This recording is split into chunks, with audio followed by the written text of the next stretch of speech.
잠자리 동화 광개토 대왕.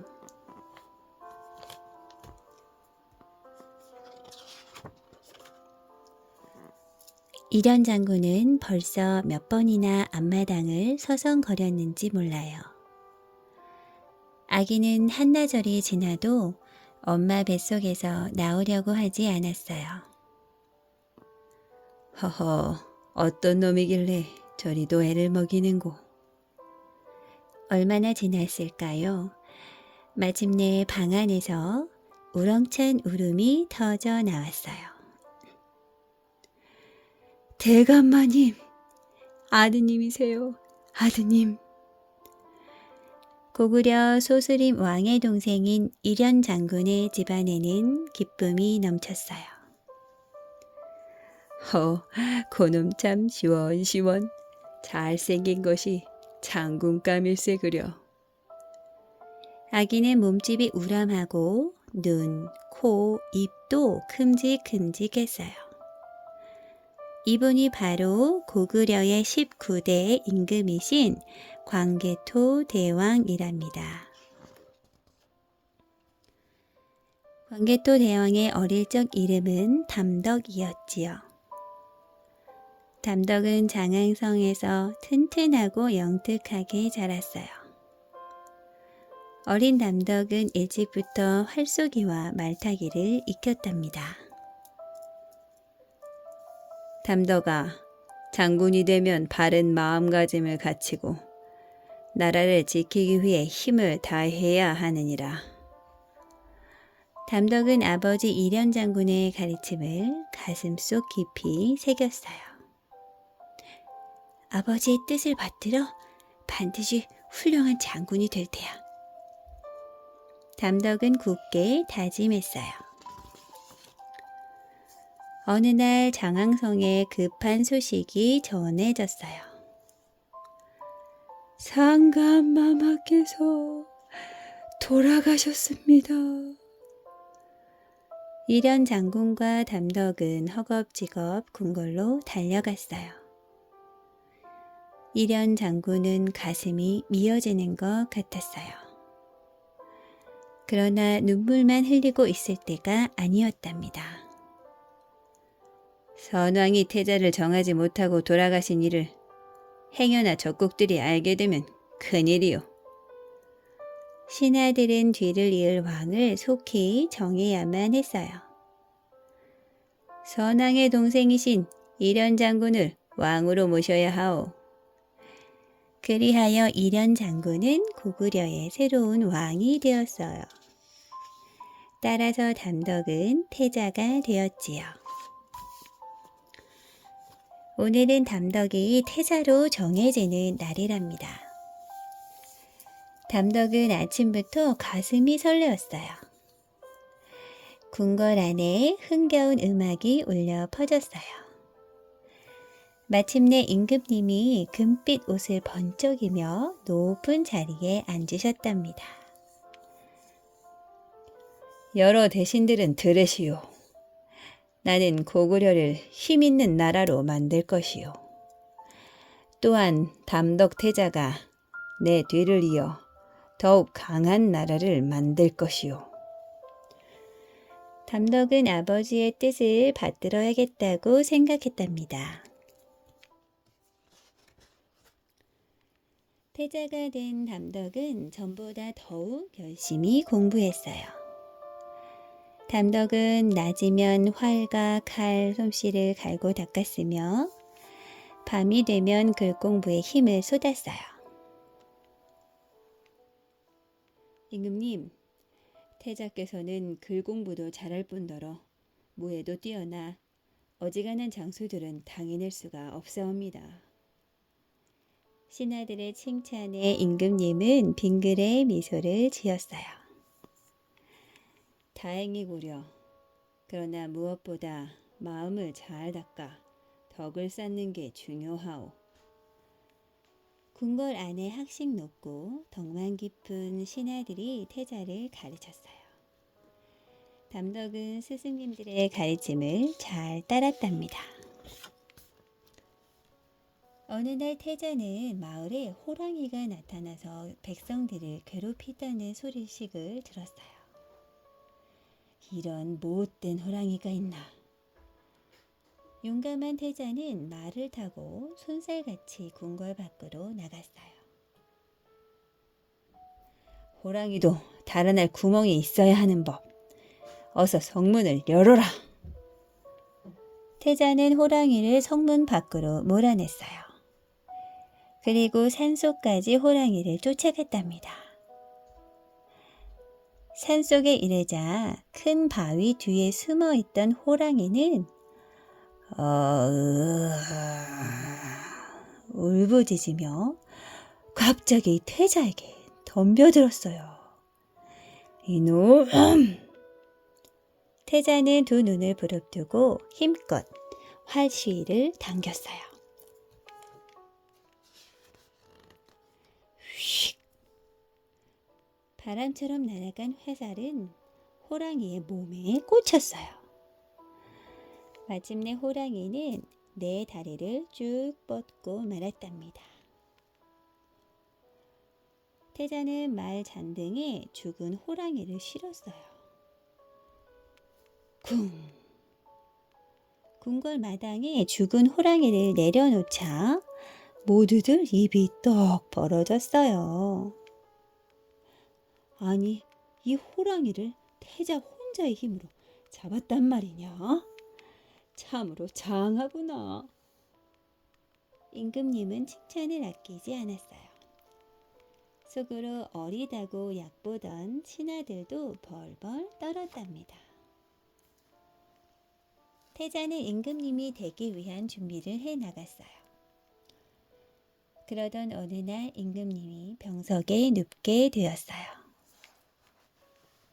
태자야, 우리 고구려는 그동안 중국의 침략으로 많은 백성들이 다치고 수많은 재산을 빼앗겼다. 또 툭 하면 외놈들이 쳐들어와 백성들을 괴롭히니 여간 걱정이 아니구나. 내가 이렇게 누워 있으면 안 되는데. 태자는 임금님의 두 손을 꼭 잡았어요.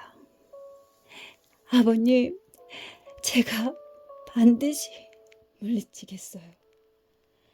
고구려를 강하게 만들고 빛내겠어요. 태자의 말을 듣자 임금님의 눈가에는 눈물이 맺혔어요. 오, 기특하구나. 나이는 어려도 이토록 믿음직한 태자가 있으니 눈을 감아도 여한이 없구나. 임금님은 편안히 눈을 감으셨어요. 태자는 18살의 어린 나이로 임금님이 되었어요. 이분이 바로 광개토 대왕이랍니다. 나는 앞으로 아버지의 뜻을 받들어 북쪽의 오랑캐와 왜구를 무찌를 것이오. 어린 임금님의 우렁찬 소리에 신하들은 새 힘이 솟았어요. 자, 군사들을 모아 훈련을 시키도록 하시오. 나라 곳곳에서 수많은 젊은이들이 모여들었어요. 눈 깜짝할 사이에 10만 대군이 모였답니다. 백성들이 한 뜻으로 따라준다니 여간 기쁘지 않구려. 군사들을 위해 사냥 대회를 여시오. 편을 갈라 시합을 치르게 하고 맹수를 잡아오는 군사에게는 푸짐한 상을 내리시오. 광개토 대왕은 슬기로웠어요.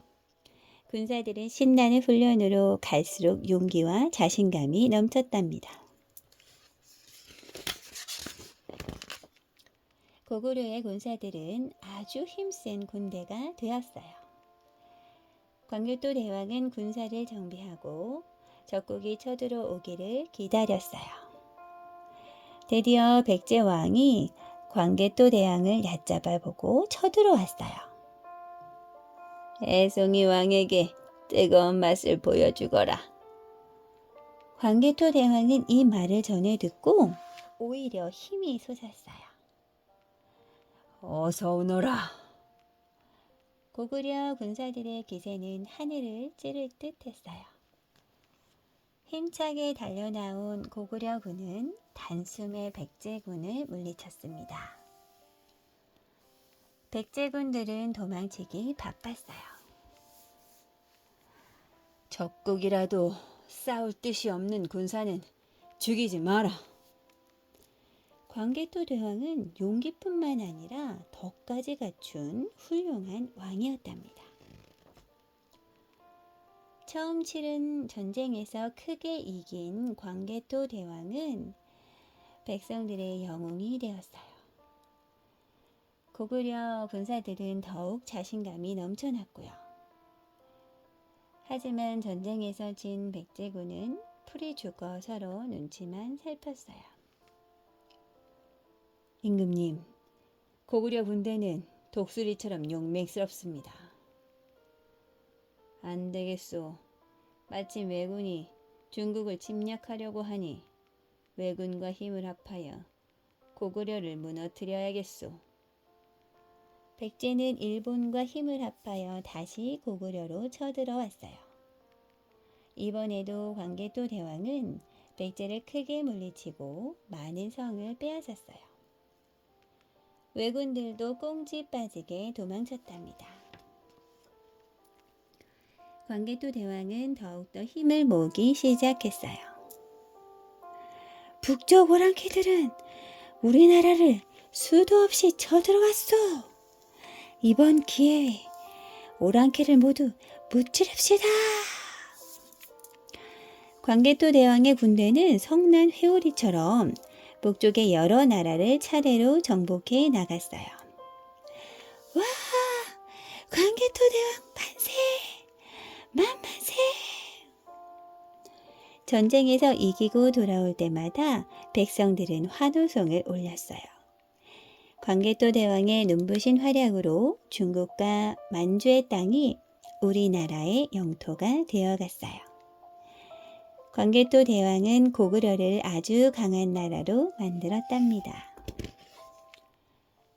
이제 백성들은 안심하고 편히 살 수 있게 되었습니다. 임금님은 궁궐에서 편히 지내십시오. 신하들은 광개토 대왕을 쉬게 했어요. 그런데 어느 날이었어요. 어지러워. 백성들의 생활을 살피던 광개토 대왕이 털썩 쓰러지고 말았어요.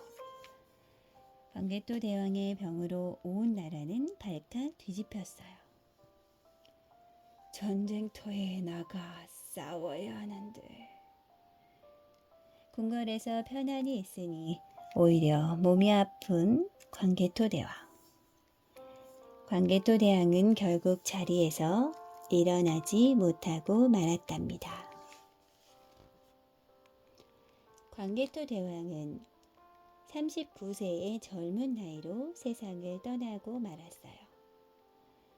드넓은 중국 땅을 호령하고 고구려의 강한 힘을 자랑했던 광개토 대왕은 안타깝게도 그렇게 영원히 잠들고 말았답니다. 광개토 대왕은 우리나라의 역사를 빛낸 왕이었어요. 우리나라의 국토를 가장 많이 넓혔던 위대한 왕이기도 하고요. 광개토 대왕의 업적은 중국 땅 곳곳에 세워진 비석에 잘 나타나 있어요. 그 비석으로 우리의 옛 영토가 어디까지였는지 알 수 있기도 하답니다. 광개토 대왕은 엄청난 비전을 가지고 있었습니다. 그것은 옛 고조선의 영광을 되찾는 일이었습니다. 보다 강한 고구려를 만들고 보다 넓은 영토를 가진 고구려를 만들고 보다 백성들이 평온하게 잘 사는 고구려를 만들어 옛 고조선의 영광을 찾겠다는 것이 그의 비전이었습니다.